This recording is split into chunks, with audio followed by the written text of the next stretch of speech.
আমরা প্রথমে আমাদের মোবাইল থেকে ইনশট অ্যাপসটি ওপেন করব। ইনশট অ্যাপসটি ওপেন করার পর এইখানে দ্বিতীয় যে অপশনটি আছে ফটোস, এই ফটোজে ক্লিক দিব। ফটোজে ক্লিক দেওয়ার পর আমরা নিউতে ক্লিক দিব। নিউতে ক্লিক দেওয়ার পর একটি ফটো আপলোড করব। ফটো সিলেক্ট করার পর আমরা এখান থেকে এটা ক্রপ করে নিচ্ছি। ক্রপ করে প্রথম 1:1 আমরা এটা ছবিটি ক্রপ করে নিচ্ছি। ক্রপ করে নেওয়ার পর আমরা ক্যানভাস যেটা আছে সেটাই থাকবে। তারপর আমরা এখান থেকে ফ্রেম যে অপশনটি আছে ফ্রেমে ক্লিক দেব।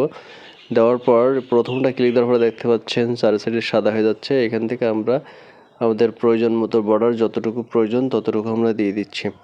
দেওয়ার পর আমরা যদি চাই এখান থেকে ব্যাকগ্রাউন্ডে গিয়ে আমরা কালারটা চেঞ্জ করতে পারি, যে আমরা কোন কালারের ফ্রেম বানাতে চাই সেই কালারটা এখানে চুজ করতে পারি, অথবা চাইলে এখান থেকে ব্লার করে দিতে পারি, যে কোনো কালার দিয়েও আমরা দিতে পারি এখান থেকে।